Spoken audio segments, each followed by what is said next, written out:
Next.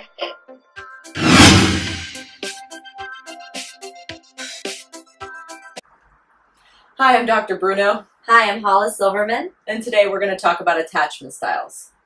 So there's 4 prominent attachment styles that we're going to be talking about today. The first one is secure attachment. Mm-hmm. So people with secure attachments, oftentimes, they have a good self-concept. Mm-hmm. They do not fear being rejected. They tend to be very comfortable in their relationships, and they actually tend to be really comfortable just being alone and being by themselves. And they can handle intimacy as well, too, right? Absolutely. So when you have a child and you're looking for to see if your child has a secure attachment to you, you'll see this displayed when you leave a room. They might cry, they might wail, but then eventually they can self-soothe and engage with their friends or engage with a toy until you come back. And then when you come back, they're generally happy to see you. Yes, that's exactly right. So the second one I'm going to be talking about is anxious attachment. So when somebody has an anxious attachment or an anxious attachment style, generally they're very stressed out and they're very nervous about their relationships. They are always have a lot of Unchecked emotions. Basically, I mean, they get very overwhelmed about their partner. They're always wanting to know where their partner is, what their partner's doing, and if they feel rejected or any amounts of abandonment, they tend to cling on more to that other person. Yeah, and you see this in children who, when you leave the room, they cry and they cry and they cry and they can't be self-soothed, and when they come back, they're still crying, even though their mother or father or caregiver is hugging them and saying everything's all right. They're still crying, crying, crying. Now, also, I want you to take it with a grain of salt. If, sometimes our kids are just moody and they're going to cry and cry and cry. So, but if you see this throughout a long period of time, then you can say, okay, my child's dealing with it, maybe in an anxious attachment. Yes, exactly. So the third one I'm going to be talking about is avoidant. Now, an avoidant attachment is somebody who is very self-directed, very independent.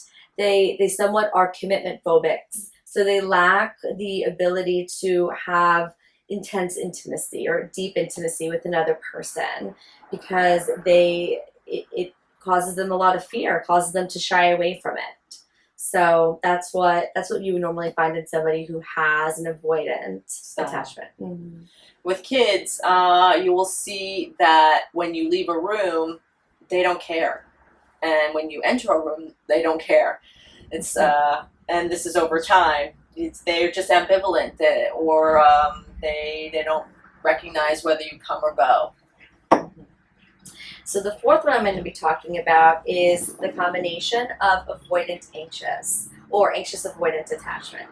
So somebody who would look like that would be somebody who is very nervous and also very stressed, and then also, yes, I mean, they're very independent and aggressive. So they can really fear intimacy and then crave it at the same time because they lash out emotionally on somebody else. So it's a push-pull. It's a push-pull, absolutely. So you have the person that does not want you to leave them, but then you have the person that says, leave. You have the person that says, I love you, but then you have the person that says, I hate you. So it's kind of this push and pull type of relationship where they go back and forth.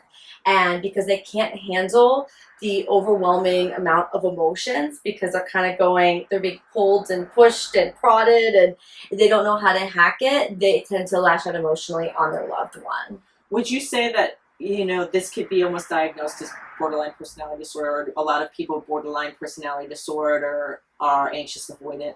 Absolutely, because people with borderline personality disorder tend to not be able to have any emotional regulation skills. Mm-hmm. So because of that, they have a lot of dysfunction in being able to self-soothe, be able to use their coping skills to kind of calm down their emotions. They thrive on their emotions and they don't really know how to deal with them. Yes. Thrive yet deal. Mm-hmm. And with kids, you'll see this in a disorder called reactive attachment disorder, which you'll see a lot in kids who go through foster care or have many people that come into their lives. And people, I don't mean a lot of caring people that are stable in their lives. I mean many transient people that are coming through their lives. So you just can't, they don't know who to trust next, or maybe they've been abused and so they can't trust anybody, and so they're insecure about trusting somebody, and then you see how the pattern starts to evolve as a child into an adult, and then becoming this anxious avoidant